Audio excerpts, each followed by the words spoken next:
Halo, Assalamualaikum. Masih bersama saya Ibu Betty di mata kuliah Statistik Pendidikan. Pada minggu kedua ini yang kita bahas adalah tentang variabel, populasi, sampel, dan sampling. Tapi sebelum itu, di minggu kemarin sudah saya jelaskan bahwa mata kuliah statistik ini berkaitan dengan penelitian kuantitatif ya. Jadi pada penelitian kuantitatif ini merupakan jenis penelitian yang sifatnya membuktikan.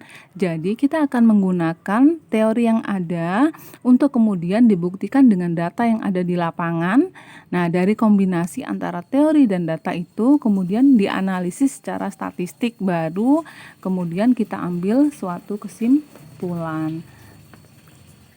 Adapun klasifikasi dari penelitian kuantitatif itu sendiri dibagi dua berdasarkan maksud, yaitu dilihat dari seberapa jauh hasil penelitian penemuan dapat diterapkan. Yang pertama, penelitian dasar, penelitian terapan, penelitian evaluasi, penelitian pengembangan, penelitian mendesak.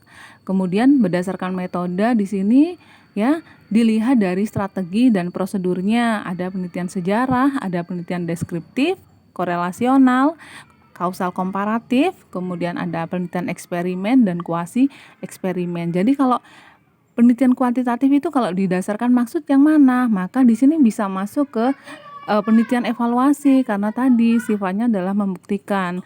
Kalau berdasarkan metode ya tergantung tujuannya. Ya, tujuan penelitian itu mau apa? Mau mendeskripsikan, mau mengkorelasi atau mencari hubungan sebab akibat ya. Kemudian bisa eksperimen atau kuasi eksperimen. Jadi tergantung situasinya untuk mengklasifikasi penelitian kuantitatif itu sendiri. Baik, langsung saja kita bahas di variabel penelitian. Apa itu variabel? Di sini adalah variabel itu adalah sesuatu yang berbentuk apa saja yang ditetapkan peneliti untuk dipelajari sehingga nanti bisa digali informasi, dari informasi itu bisa ditarik suatu kesimpulan. Variabel itu sendiri bisa diartikan karakteristik yang diobservasi dari suatu pengamatan, di mana variabel yang diambil atau ditetapkan peneliti itu harus mempunyai variasi. Salah satu contoh misalnya pengaruh misalnya atau hubungan antara kecerdasan dengan gender. Nah, kecerdasan itu punya variasi atau contoh gender itu punya variasi. Gender misalnya kan ada variasinya laki-laki perempuan ya. Jadi secara teoritis variabel di sini adalah atribut atau objek yang mempunyai variasi. Minimal 2 ya variasinya, sekurang-kurangnya 2. Ini sudah saya contohkan, gender itu diklasifikasikan ke dalam 2 klasifikasi, yaitu laki-laki perempuan atau yang lain misalnya pekerjaan. Nah, ini adalah contoh-contoh yang nanti bisa kalian baca-baca sendiri. Yang berikutnya klasifikasi variabel itu sendiri, yang pertama ada variabel kualitatif. Variabel kualitatif di sini adalah variabel yang sifatnya kategori. Jadi kalau kategori berarti bukan angka. Contoh misalnya jenis pekerjaan seseorang. Ya, jenis pekerjaan. Nah, ini variabel jenis pekerjaan. Di sini kategorinya bisa sopir, ya, bisnismen, guru dan lain sebagainya. Jadi sopir, nah ini kan bentuknya kategori nih, jadi bukan angka. Contoh lain misalnya disiplin karyawan, ya, bisa bagus, sedang, buruk. Nah, ini klasifikasinya atau kategorinya itu kualitatif. Kenapa? Karena bentuknya bukan angka. Ya. Jadi untuk variabel kualitatif ini nanti skalanya ya, skala datanya itu merupakan skala nominal atau ordinal ya, seperti itu. Apa itu nominal ordinal nanti akan dijelaskan nanti. Kemudian yang kedua di sini adalah variabel kuantitatif. Jadi variabel yang berbentuk angka atau variabel numerik, di mana di sini variabel kuantitatif itu sendiri dibagi 2. Ada variabel diskrit, ada variabel kontinu. Ya, bedanya di mana? Kalau variabel diskrit ini adalah besarannya di situ dia tidak menempati semua nilai. Kenapa? Karena variabel diskrit ini merupakan variabel yang atau berasal dari hasil pencacah atau menghitung.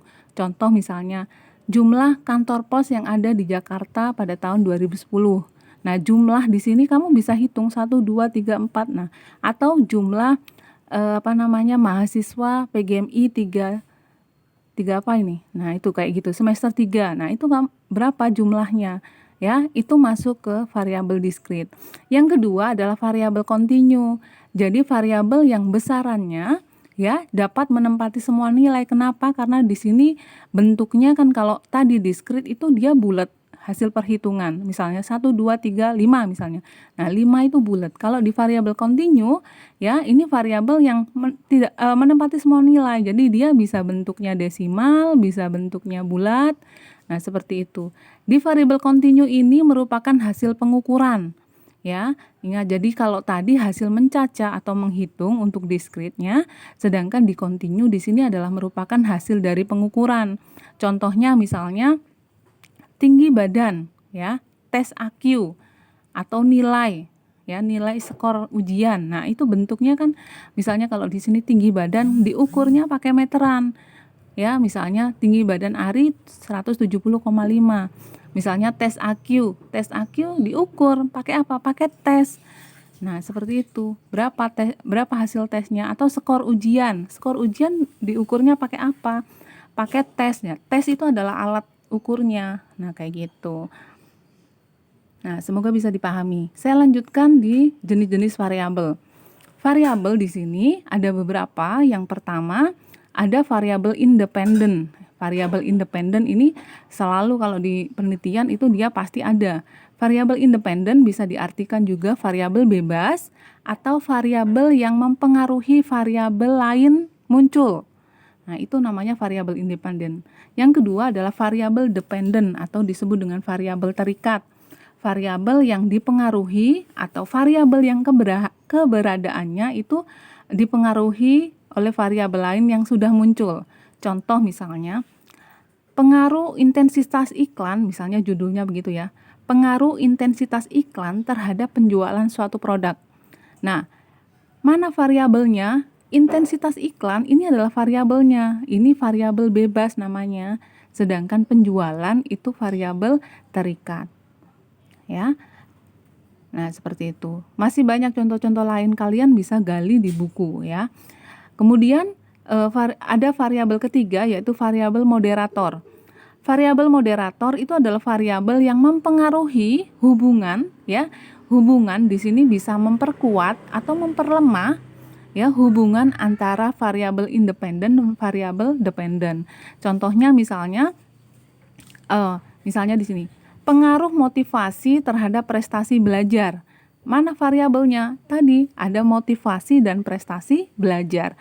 Motivasi itu adalah variabel independennya dan prestasi belajar adalah variabel dependennya. Kemudian di antara ini pasti ada namanya variabel moderator. Di situ variabel yang biasanya mempengaruhi hubungan antara keduanya ini, ya. Contohnya apa? Misalnya di sini adalah suasana belajar. Nah, ini adalah variabel moderatornya. Jadi yang kita teliti itu hanya dua ini, ya bisa dua. Di sini misalnya independen dan dependen saja. Bisa independennya dua atau bisa yang variabel dependennya yang dua atau lebih. Nah, kayak gitu. Jadi, tetapi yang dalam judul penelitian yang ada itu hanya dua variabel ini, yaitu independen dan dependen. Sisanya itu merupakan variabel pengganggu. Ya, ada yang disebut moderator, ada yang disebut intervening. Kalau intervening ini apa? Adalah variabel yang mempengaruhi tetapi di sini tidak diamati. Contoh misalnya dalam penelitian pengaruh penghasilan atau hubungan antara penghasilan dengan harapan hidup. Ya, di sini penelitian korelasional nih contohnya. Misalnya hubungan penghasilan dengan harapan hidup. Nah, di sini ada namanya variabel moderator. Contohnya apa? Misalnya lingkungan tempat tinggal itu akan mempengaruhi dua hubungan ini, independen dan dependen. Tetapi di situ juga mungkin akan ada variabel lain yang mengganggu sebenarnya tetapi tidak diamati. Contohnya apa? Misalnya gaya hidup. Nah, kayak gitu. Jadi intinya ya di sini Yang ditetapkan peneliti itu hanya ada dua variabel, yaitu independen dan dependent. Sisanya adalah variabel pengganggu, di mana keberadaannya itu harus dikontrol oleh peneliti.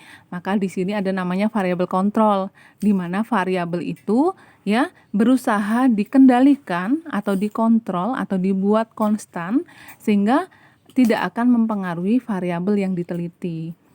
Nah, sisanya adalah variabel pengganggu. Ya, biasanya disebut variabel pengganggu. Jadi nama-namanya banyak, ya, nama-namanya banyak. Ada antecedent, ada yang lain tadi moderator dan lain sebagainya. Tetapi itu semuanya masuk ke variabel pengganggu. Dan ya oleh peneliti variabel pengganggu itu harus dikontrol keberadaannya. Caranya bagaimana? Misalnya dalam sebuah penelitian eksperimen, misalnya pengaruh metode pembelajaran, misalnya berbasis masalah terhadap hasil belajar.